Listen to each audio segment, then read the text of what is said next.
बिस्मिल्लाहिर्रहमानिर्रहीम अस्सलाम वालेकुम व्यूअर्स। आज की हमारी वीडियो पाकिस्तान बैंकिंग सेक्टर से रिलेटेड है और इसमें हम की बैंकिंग स्टॉक्स के जो एक्सपेक्टेड रिजल्ट्स हैं उसके बारे में आपको अपना एनालिसिस बताएंगे। तमाम व्यूअर्स से गुजारिश है कि इस वीडियो को एंड तक देखें ताकि इसमें दी गई इन्फॉर्मेशन से आप भरपूर फ़ायदा उठा सकें। और दूसरी रिक्वेस्ट व्यूअर्स ये है कि हमने टाइम एंड अगेन अपने व्यूअर्स से हम रिक्वेस्ट कर रहे हैं कि जो व्यूअर्स हमें व्हाट्सएप ग्रुप में ज्वाइन करना चाहते हैं, please send your request to my WhatsApp number provided in the description of this video।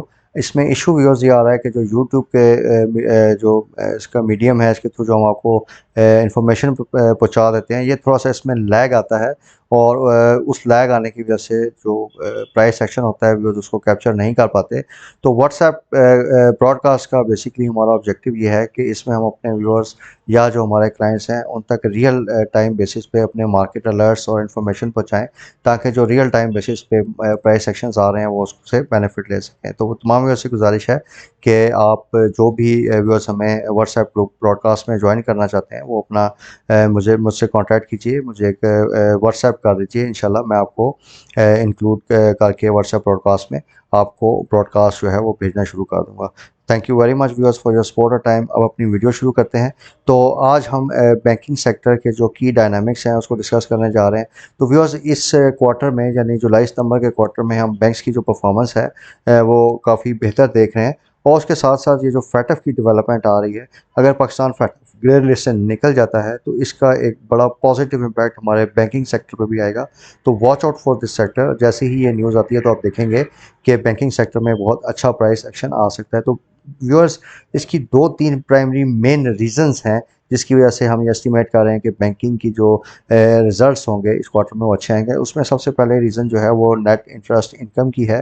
तो नेट इंटरेस्ट इनकम अगर वो हम बैंकिंग सेक्टर की देखें तो वी एस्टिमेट कि इसमें ओवरऑल इंडस्ट्री वाइड बेसिस पे 16.5% की क्वार्टर ऑन क्वार्टर बेसिस पे इंक्रीज़ हम देख रहे हैं। उसमें व्यूअर्स अगर हम पिछले साल का देखें तो जो पॉलिसी रेट है वो तकरीबन 800 बिप्स पॉइंट से एक साल में बढ़ा और जुलाई 2022 में तकरीबन 125 बिप्स की इसकी हाइक हुई। तो इससे जो इनकी एसेट्स की रीप्राइसिंग अभी सब्सिक्वेंट क्वार्टर्स में आनी थी वो आनी शुरू हो गई हैं और उन रीप्राइसिंग के आने की वजह से बैंक्स की जो है इंटरेस्ट इनकम काफ़ी बेहतर हमें नज़र आ रही है। इसी तरह व्यूअर्स कुछ वन ऑफ्स थे लास्ट ईयर में जिसमें आपने पिछले क्वार्टर में देखा होगा कि बैंक्स की जो फॉरेक्स इनकम है वो एक्सट्रीम वॉलेटिलिटी थी करेंसी मार्केट में, तो उस वजह से उनके काफ़ी ज़्यादा गेन आए थे फॉरेक्स इनकम में। एंड वी एक्सपेक्ट कि इस क्वार्टर में भी जो इनके गेंस हैं वो इन्हीं सिमिलर लेवल पे रहेंगे।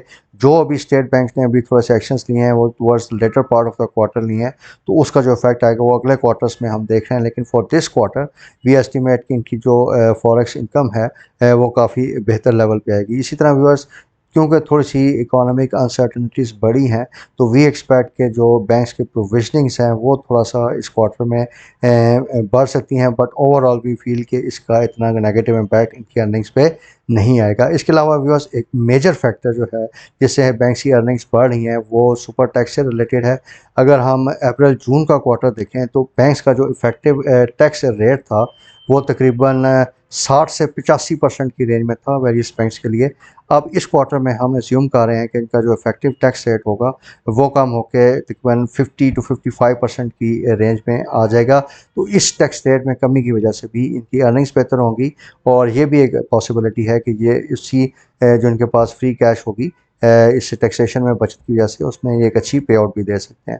तो व्यूअर्स जो ऊपर मैंने आपसे रीजंस डिस्कस किए हैं, इन तमाम रीजंस को अगर हम एक इसका होलिस्टिक व्यू लें तो वी फोरसी के बैंक्स इस दफ़ा अच्छे डिविडेंड अनाउंस करेंगे इस क्वार्टर में, with the exception of Habib bank limited. Habib bank limited का एज यू आर अवेयर कि एक केस यूएस में पेंडिंग है, तो उस वजह से हबीब बैंक डिविडेंड नहीं देगा, लेकिन बाकी जो बैंक्स हैं उसमें हम फोरसी कर रहे हैं कि अच्छी डिविडेंड पे आउट आ सकती है। इसके अलावा भी जो रिसेंट मार्केट डेवलपमेंट्स हुई हैं, जो मार्केट्स ने थोड़ा बहुत गेन किया है, तो उसमें हमने देखा कि अभी भी बैंक्स जो हैं वो काफ़ी अंडर वैल्यूड हैं और it's a very suitable time कि आप जो हमारी टॉपिक्स हैं, यूबीएल है, बैंक अल हबीब है, मिज़ान बैंक है, फैसल बैंक है, इनमें आप इन्वेस्टमेंट कीजिए। ये इंशाल्लाह आपको आइंदा आने वाले क्वार्टर्स में एक स्टेबल और अच्छी रिटर्न देंगे। और दूसरा ये डिफेंसिव स्टॉक्स हैं, ये मार्केट वॉलेटिलिटी में जो नेगेटिव प्राइस एक्शन आता है उससे भी आपको प्रोटेक्शन देंगे। तो अब बस इनकी ज़रा एक्सपेक्टेड अर्निंग्स की बात कर लेते हैं। तो सबसे पहले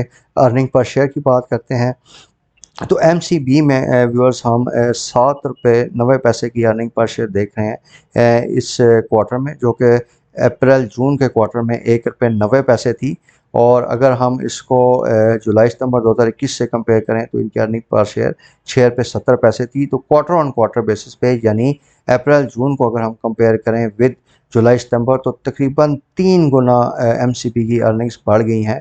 और अगर ईयर ऑन ईयर बेसिस भी देखें तो 17% बढ़ गई हैं। तो माशाल्लाह बहुत अच्छी परफॉर्मेंस एमसीबी में एक्सपेक्टेड है। और एमसीबी के केस में हम 5.5 रुपये का डिविडेंड एक्सपेक्ट कर रहे हैं, जो कि पिछले जो इसने एनुअल डिविडेंड अनाउंस किया था वो 4 रुपये का था। और पिछले साल जुलाई सितंबर के पीरियड में इसने तकरीबन 4.5 रुपये का डिविडेंड अनाउंस किया है। तो एमसीबी बहुत अच्छी अर्निंग्स आ रही हैं। और एमसीबी में वी आर एक्सपेक्टिंग कि काफ़ी अच्छा आइंदा आने वाले दिनों में प्राइस सेक्शन आ जाता है। तो दूसरा शेयर्स भी जो हम डिस्कस करने जा रहे हैं वो हबीब बैंक लिमिटेड का है। तो व्यूअर्स, हबीब बैंक की जो अर्निंग पर शेयर है वो हम 7 रुपये 60 पैसे पे देख रहे हैं, जो कि अप्रैल जून के क्वार्टर में 2 रुपये 30 पैसे थी। और जुलाई सितंबर 2021 से अगर इसको कंपेयर करें तो ₹6.20 थी। तो इसमें ईयर ऑन ईयर बेसिस पे आप देख रहे हैं कि इतना कोई मेजर डिफरेंस नहीं है। और जो क्वार्टर ऑन क्वार्टर डिफरेंस भी आ रहा है वो सुपर टैक्स इम्पोजिशन की वजह से है। तो दूसरा एचपीएल का केस भी एज यूर अवेयर, मैंने वीडियो के शुरू में आपको बताया, तो जा रहा है। तो इसमें इसकी कोई अर्निंग्स में क्वार्टर ऑन क्वार्टर बेसिस पे तो अच्छा इम्पैक्ट है। लेकिन इसमें जो नेगेटिव बात आ रही है कि इस दफ़ा हबीब बैंक को डिविडेंड पे नहीं कर रहा। तो इस वजह से हम देख रहे हैं कि हबीब बैंक में कोई अच्छा प्राइस एक्शन एक्सपेक्टेड नहीं है। उसके बाद भी जो हम नेक्स्ट शेयर डिस्कस करने जा रहे हैं वो यूनाइटेड बैंक लिमिटेड का है। यूनाइटेड बैंक के केस में व्यूअर्स, इसकी जो जुलाई सितंबर की अर्निंग पर शेयर है वो हम 8 रुपये 10 पैसे के लेवल पे एक्सपेक्ट कर रहे हैं, जो कि पिछले क्वार्टर में 2 रुपये 20 पैसे थी। और ईयर बेसिस पे भी तकरीबन पिछले साल इसकी 6 रुपये 50 पैसे की अर्निंग थी। तो once again quarter on quarter basis पे देखें तो इसमें भी तकरीबन 275% की इसकी अर्निंग्स बढ़ी हैं। ईयर इन ईयर बेसिस पे तो ऐसा इतना इंक्रीज़ नहीं है। तो व्यूअर्स, यूबीएल के उसमें केस में हम 6 रुपये का डिविडेंड एक्सपेक्ट कर रहे हैं, विच इज़ द सेम जो कि पिछले क्वार्टर में इसने दिया था। तो इसमें कोई ऐसा चेंज नहीं है। लेकिन यूबीएल की भी अर्निंग्स प्रॉमिसिंग आ रही हैं। और इंशाल्लाह अगले क्वार्टर्स में भी ये काफ़ी अच्छा परफॉर्म कर सकता है। अगर आप इसकी पे आउट देखें तो 8 रुपये 10 पैसे की अर्निंग में से 6 रुपये ये पे कर रहे हैं। तो इसकी पे आउट रेशो बहुत अच्छी है। तो वी वुड रिकमेंड कि यूबीएल भी medium to long term investments के लिए बड़ा अच्छा शेयर है और काफ़ी अट्रैक्टिव लेवल्स पे है। इसके बाद जो नेक्स्ट हम शेयर डिस्कस करने जा रहे हैं वो एबीएल का शेयर है, जिसकी अभी ईपीएस जो है वो 5 रुपये 10 पैसे की हम एक्सपेक्ट कर रहे हैं जुलाई सितंबर के पीरियड में। जबकि अप्रैल जून के पीरियड में इसकी अर्निंग पर शेयर 1 रुपये 70 पैसे थी।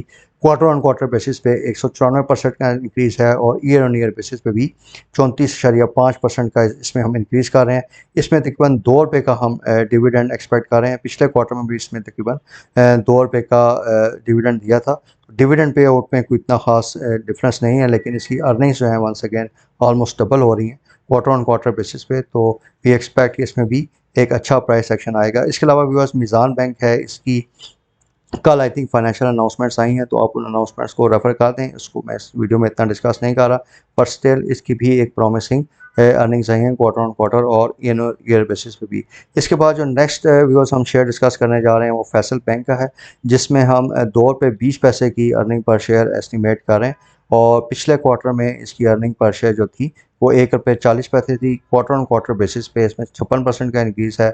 और ईयर बेसिस पे 57% का इंक्रीज़ है। फैसल बैंक के केस में इस क्वार्टर में हम कोई डिविडेंड एक्सपेक्ट नहीं कर रहे। तो viewers, due to the conversion to the Islamic bank जो मोड है ये इसमें ट्रांसफ़र हो रहा है, तो उसकी वजह से इसकी अर्निंग्स इतनी नहीं बढ़ी हैं और ना ही ये डिविडेंड बढ़ रहा है। तो फॉर दीज रीज़न्स इस क्वार्टर में एटलीस्ट इसमें इतना अच्छा प्राइस एक्शन हम नहीं देख रहे।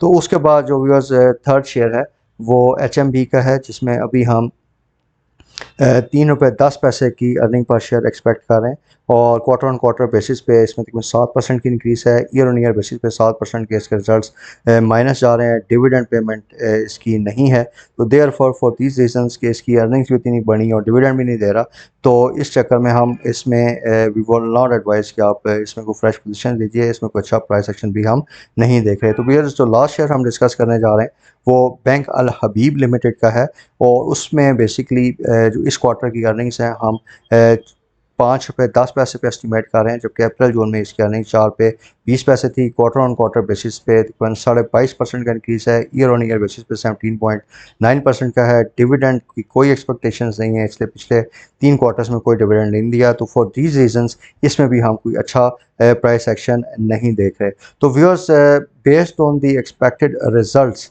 जो टॉप पिक्स बन रही हैं वो एमसीबी का शेयर है और यूबीएल का शेयर है, जिसमें काफ़ी अच्छे रिजल्ट्स एक्सपेक्टेड हैं और इसमें हम बैंकिंग सेक्टर में ख़ास तौर पे एमसीबी और यूबीएल में देख सकते हैं कि आइंदा आने वाले दिनों में इनके रिजल्ट्स अच्छे अनाउंस होंगे, जिसकी वजह से इसमें काफ़ी बेहतर प्राइस एक्शन आ सकता है। व्यूअर्स, आई होप कि इस वीडियो में जो हमने इन्फॉर्मेशन आपको प्रोवाइड की है वो आपकी पोर्टफोलियो मैनेजमेंट में और इन्वेस्टमेंट डिसीजन मेकिंग में आपके लिए यूज़फुल होगी। Thank you very much for the time viewers. अल्लाह हाफ़िज़।